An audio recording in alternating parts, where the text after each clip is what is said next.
How to use Fresh to Home Cashback.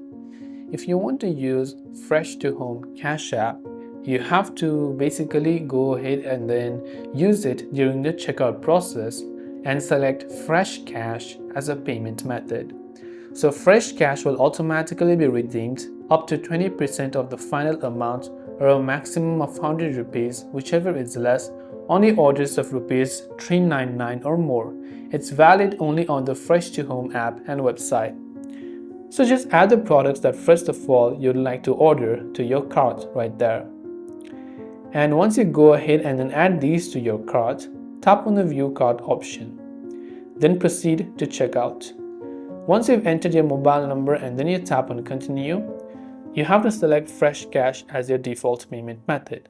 And once done, you'll be able to redeem or use your Fresh to Home cashback. I hope the video helped you out, and if you have any questions, feel free to leave them down. Thank you for watching and see you in the next video.